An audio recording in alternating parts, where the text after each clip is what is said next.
This presentation goes along with the session Classroom Strategies for Active Learning to be used during CBC's Professional Development Day in Alice on October 24th, 2014. For those of you who don't know me, I'm Katie Gifford. I've been teaching biology at Coastal Bend College for 2 years, and for all but the first semester, I've been teaching my general biology class in a flipped classroom style. With that, we've been doing a lot of active learning activities, and so that's why I'm presenting this to you. Now, I'm not going to claim to be an expert on active learning, nor am I going to presume to tell you what's going to work best with your disciplines or in your classroom. In fact, the colleagues who teach this same class, my colleagues might be able to give you completely different examples that have been every bit as successful in their classrooms. That being said, my goal today is simply to share with you some of the techniques that I have used and the situations and lessons in which I have found them most helpful. My hope is that this will inspire you and give you some ideas on how you can incorporate active learning activities into your own classrooms. So to start with, what is active learning? Now, I feel like I apply this term a bit too liberally. I describe it as pretty much anything that isn't me lecturing in front of a classroom. And I found a few other people who described it that way as well, so I'm feeling pretty good about that definition. But if you're one of those that likes a more technical definition, here's one for the Center for Research on Learning and Teaching. Active learning is a process whereby students engage in activities such as reading, writing, discussion, or problem solving that promote analysis, synthesis, and evaluation of class content. Okay. Now, active learning and flipped classrooms go hand in hand. I'm not going to talk to you a lot about the flipped classroom model. Basically, what that is where lecture happens outside of class. So students will watch a 10 to 15 minute video outside of class, and then when they come to class, they've got some homework or activity that's done there. Okay. Now, even if you're not going to redesign your entire class, you should note that it is still possible to incorporate some active learning activities with a lecture style class. It might slow down the pace of the class a little bit, but it's possible. Or you can incorporate some videos like what Mark Secord is going to show you on Friday. You can incorporate a few videos with some active learning for just a few topics rather than redoing your entire course with that. Okay. So now that you know where we're heading with this, let's look at a few examples of some activities. Okay. Now, this is not a comprehensive list. It's just some activities that I have used in my classes with specific lessons. We'll talk a little bit more later about how the classroom activities need to be somewhat tailored to the specific topic you're covering. But for right now, here are just a few that I'll throw out there. Okay. The first one is team-based learning. Typically, this is a quiz that I hand out at the beginning of class. Students have to take that just like they would a pop quiz, and then I have them write the answers on their own sheet of paper and hang on to it until the end of class. At the end of class, after we've reviewed or recovered the material, they're allowed to retake the quiz, recording their answers in a separate column. This time, they're allowed to work in groups and discuss their answers to make sure they really understand why they've chosen that answer and that it really is correct. Usually, this is pretty good to help them key in and focus on things that they need to listen for before we cover the material. And then it's also good afterwards because it lets them see how much they've improved and learned during the class. Also, if they're still kind of unsure about things, they can hear the concepts explained by their peers, so they get to hear it from a different perspective other than the instructors. Students who explain this are also learning the material better because they're discussing it and having to put it into their own words. So that's the team-based learning. Worksheets and group worksheets. I polled my students because I knew I was going to be doing this presentation, and none of them chose this one as their favorite activity. I do like it, however, because again, the students are discussing and talking about the topics, and because of that, it's going to stick a little bit better in their brains. Group discussions and class discussions I typically use in conjunction with the group worksheets. The students will discuss their worksheets within their group, and then they present their conclusions or discussions with the class as a whole. This works really well because students who are more shy will usually talk within a group of 3 to 4 people, whereas they wouldn't dream of talking about or talking in front of the whole class. Matching, this requires a bit more work on the instructor's end.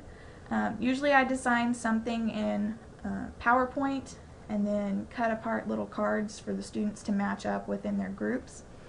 I use this for them to match terms with definitions or molecules or concepts with descriptions. It's usually a quick review of things we've covered, but it makes the students look and think through things rather than just sitting there listening to me tell them about it. Games are by far the most popular activities, but I try to limit these a little bit, although they're my favorite activities as well, because the students end up accidentally learning the information. They learn without realizing it. It's a very sneaky method to use. I love it. Okay. I use Taboo, board games, Jeopardy review games. These are various things that I have found online or that I've heard about from colleagues and modified them for my classroom.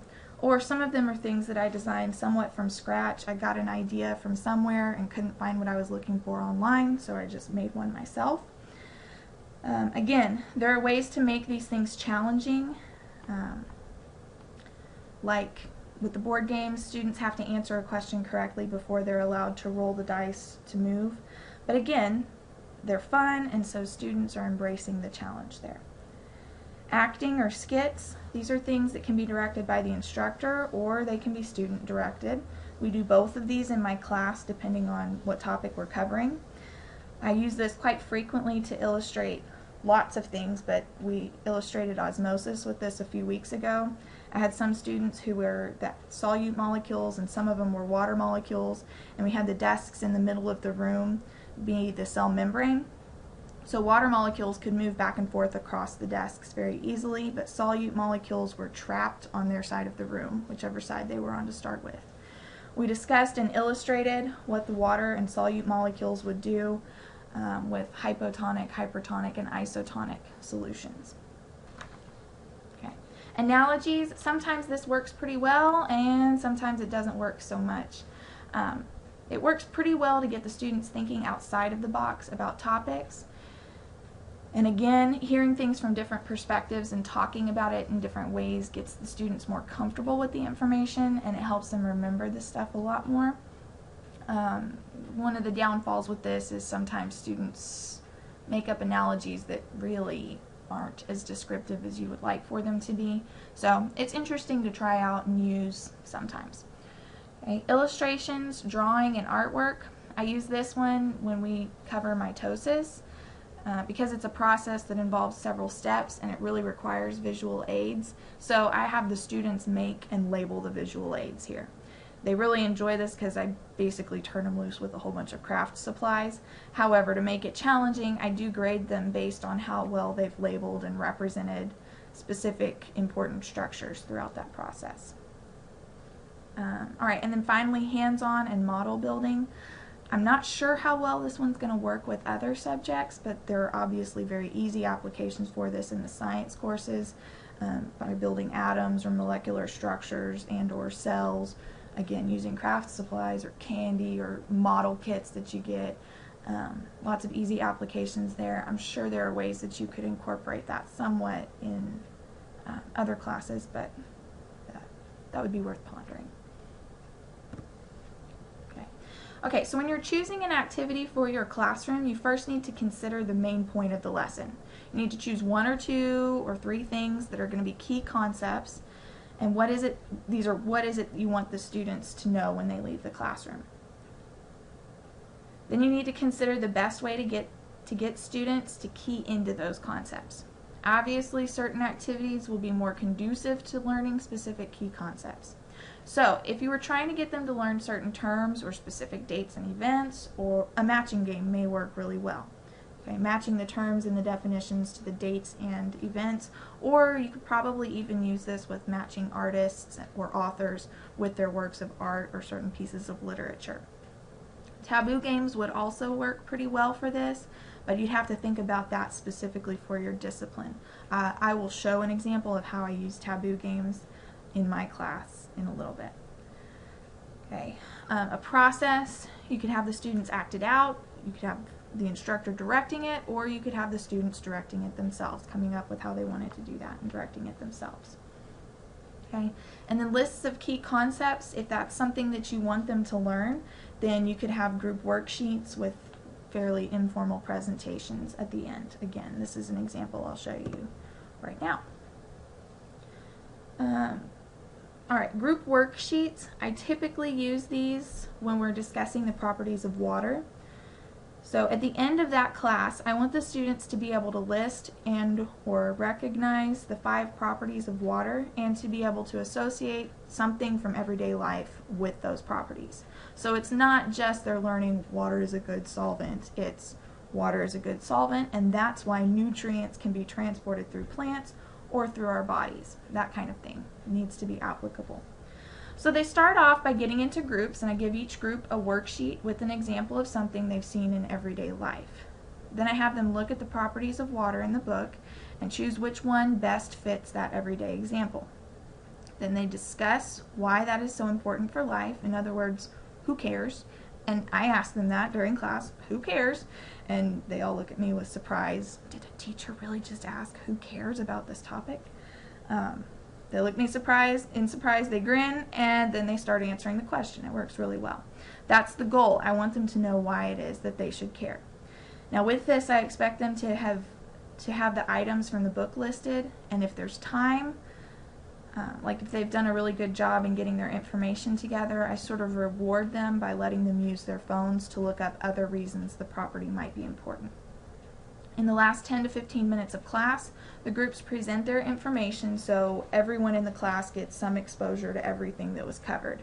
They hear the different examples from everyday life, and they hear the property that it is associated with.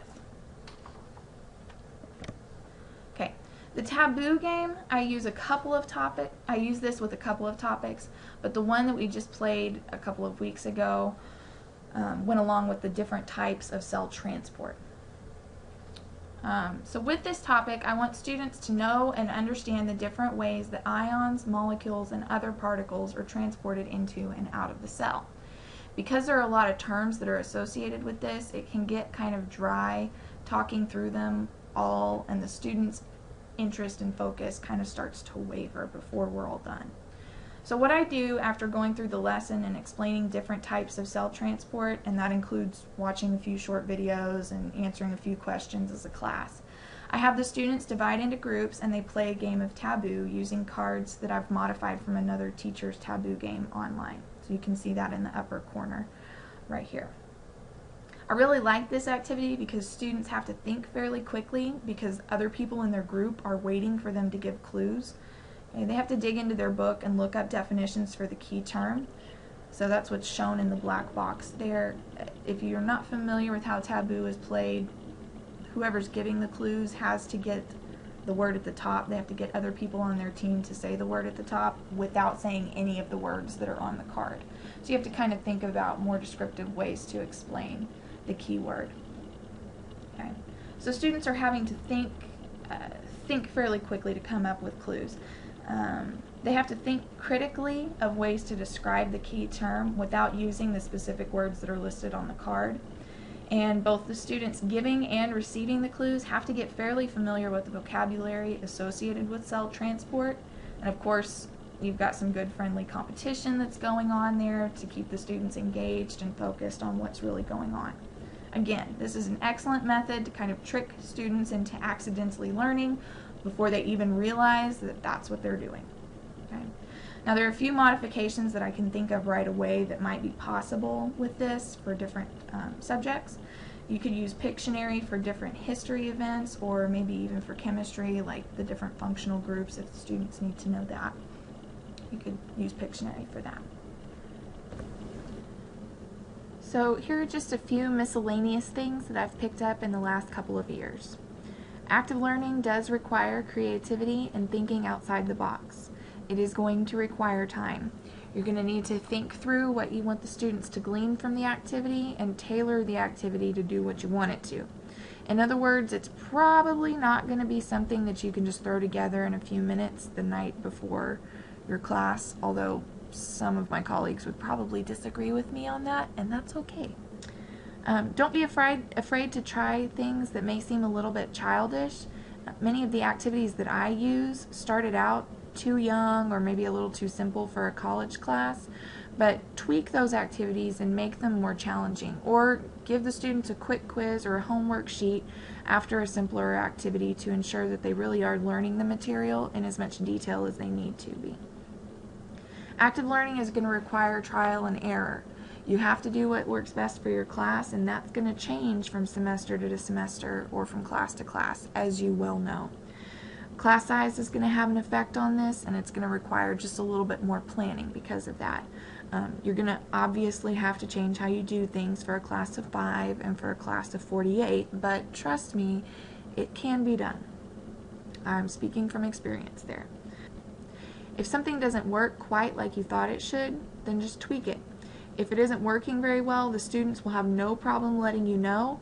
Just be open to their suggestions, and really, to me, that's kind of the fun part, because when you let the students give you feedback and make suggestions, it gets them a lot more involved and more engaged in the process, and it gets them thinking a lot more critically also.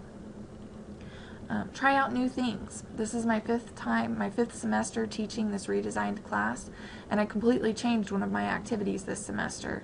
The one that I had wasn't working quite like I thought it should, so I tried something new, and it worked way better. So I'm going to keep using that until I find something else that I think might work even better. Active learning will require you to think on your toes a bit, because you never know what students are going to come up with. This, for me, has been a particular challenge with the active learning, just because I don't do very well unscripted, and so the students have really kept me on my toes, trying to think of ways to incorporate what they came up with what's really going on in the class, because sometimes it's a stretch. Then the last one here, student interest and excitement. This one's not really so much a requirement of active learning as it is a result. Active learning very easily fosters a level of excitement and student interest within the classroom, and as a teacher, you already know how exciting it is to watch light bulbs starting to switch on. So this has all been part of my experience with active learning. Students tend to get pretty excited, and they can't help but be more engaged when they get to discuss material.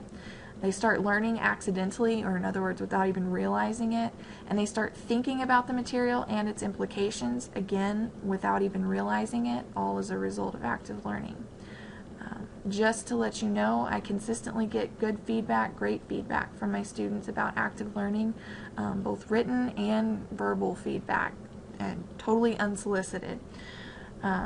The grades also seem to support the value of active learning, so it's something that the students very much enjoy and are embracing, and it's working well for them. And if you're like me, you're going to find yourself readily wanting to incorporate active learning once you try it out. You're going to want to incorporate it into other classes that you teach, because you're going to see the effect that it has on the students as they become more actively engaged within the subject. You're going to want to pursue that in your other classes. So hopefully this has been a helpful introduction to active learning in the classroom, and it's given you some ideas to start considering for your own classrooms.